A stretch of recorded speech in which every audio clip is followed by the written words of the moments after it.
یہودی آپ کو معلوم ہے بہت ذہین، بہت فتین قوم ہے یہ دوسری بات ہے کہ وہ ان کی ذہانت جو ہے وہ الٹے رخ پر چلتی ہے، سازش میں نہایت ماہر قوم۔ انہوں نے جب دیکھا کہ ایمان اور اسلام اور حضور اور صحابہ کی تو بڑی ساکھ بنتی جا رہی ہے، اس طرح کہ جو ایک دفعہ مسلمان ہو جاتا ہے چاہے اس کے جسم کے ٹکڑے اڑا دیے جائیں وہ واپس نہیں پھرتا۔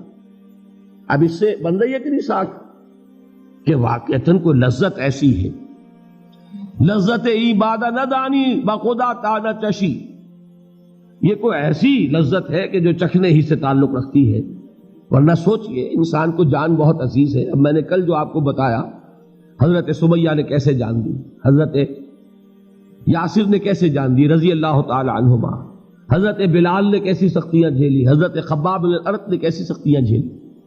تو اس کا مطلب ہوا کہ کوئی چیز ہے ایمان، کوئی ایسی حقیقت ہے فطرت انسانی کی جانی پہچانی اور محبوب شے کہ انسان اس کے لیے جان بھی دینے کو تیار ہے۔ تو یہ ساکھ کس شے کی بن رہی ہے؟ ایمان کی۔ انہوں نے کہا ٹھیک ہے، اس ساکھ کو ختم کرنے کے لیے ایک تدبیر کرو، صبح کے وقت ایمان کا اعلان کر دو، بھائی ہم بھی ایمان لے آئے۔ اب فرض کیجئے کہ علماء یہود میں سے کوئی اعلان کریں، دو تین آج حاضر ہو جائے فجر کی نماز کے فوراً بعد حضور کی خدمت میں، حضور ہمیں کلمہ پڑھا لیجئے، ہم مسلمان ہو جائیں۔ مسلمانوں میں کتنی خوشی ہوئی ہوگی کہ یہ ہمیں ساتھی مل گئے، یہود کے علماء میں سے آ گئے، ٹھیک۔ لیکن ان کی نیت کیا تھی کہ صبح کو ایمان لاؤ، شام کو مرتد ہو جاؤ۔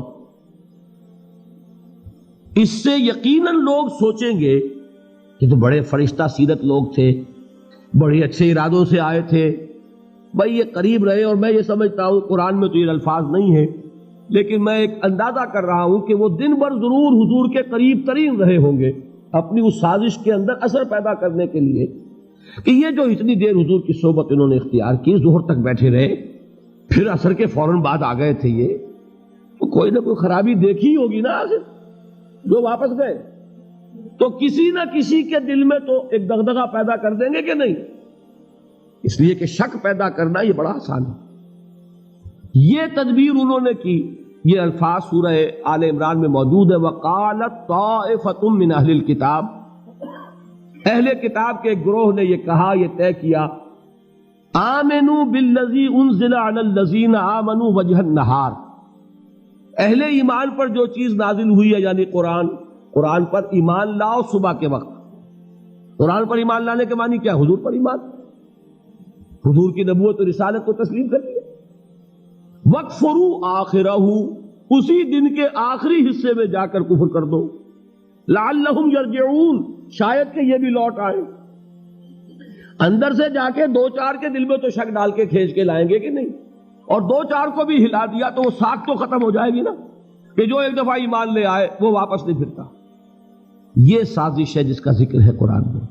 اب آپ سوچئے، یہ تو میں نے جو یہودیوں کی مثال دی ہے، وہ نور الدین زنگی والے، انہوں نے تو کئی مہینے لگائے ہوں گے، یہ صرف چند گھنٹے رہے ایمان میں، قانونی ایمان میں۔ ظہر کی نماز پڑھی ہوگی حضور کی امامت میں، عصر کی نماز پڑھی ہوگی، اور بہت قریب بیٹھے ہوں گے، تو لوگوں نے کیا سمجھا انہیں؟ مسلمان۔ حقیقت میں تو مسلمان نہیں ہے۔ انہوں نے ایمان کی لذت ایک لمحے کے لیے بھی نہیں چکھی، وہ تو کفر ہی کے ساتھ آئے تھے، کفر ہی کے ساتھ چلے گئے، کفر ہی میں رہے، قانوناً مسلمان رہے۔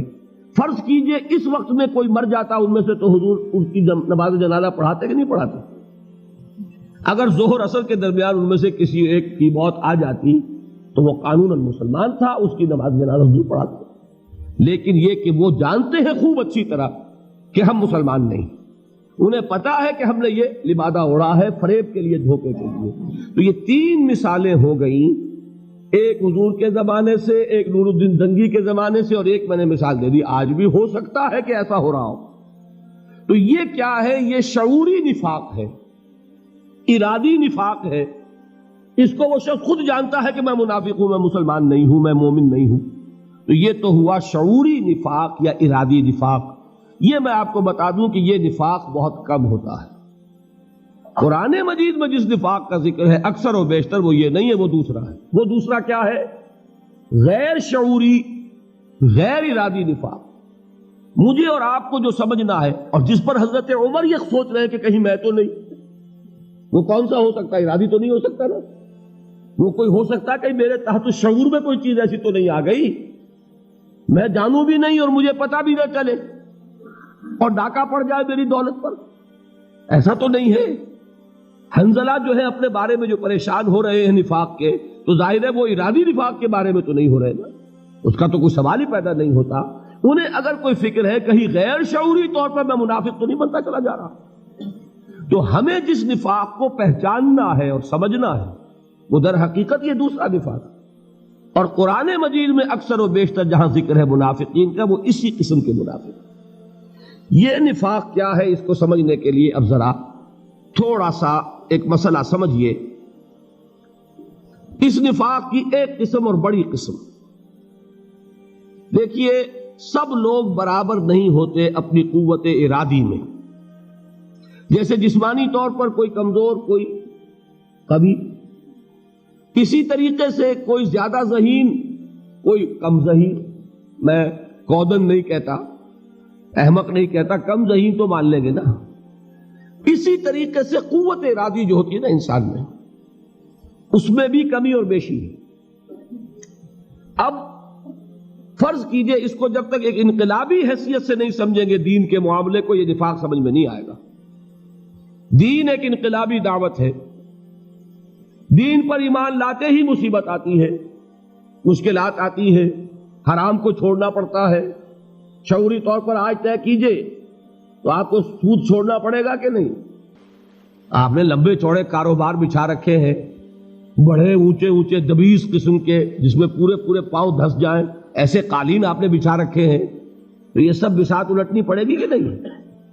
کوئی رشوت سے، کوئی اسمگلنگ سے، کوئی سود سے، کوئی کسی اور کام سے۔ تو یہ معاملہ جان لیجئے، پھر دین چاہتا ہے مجھے غالب کرو۔ اب دین کو غالب کرنے میں جان کھپتی ہے کہ نہیں؟ اور جان پیاری ہے۔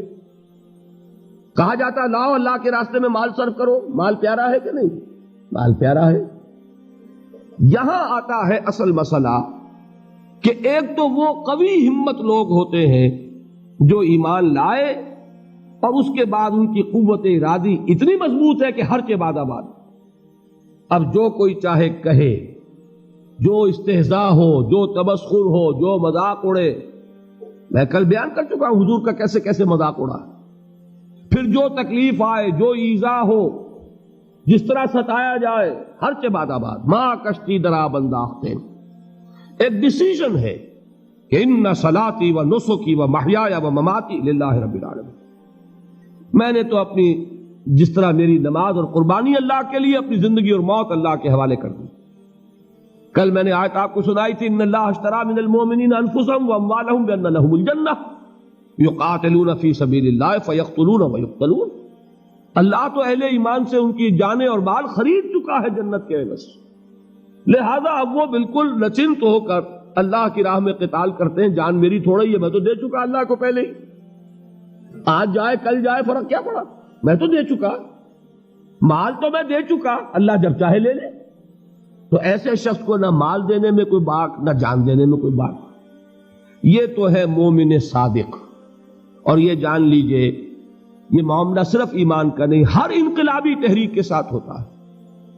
اب فرض کیجئے کمیونزم ہے، کسی آدمی نے اس کو اختیار کیا، مغالطے میں ہے لیکن اس نے یہی سمجھا کہ یہی بہتر نظام ہے، اسی میں انصاف ہے، باقی نظام ایکسپلائٹیشن پر مبنی ہے، استحصالی ہے، ظالمانہ ہے، یہ نظام صحیح ہے۔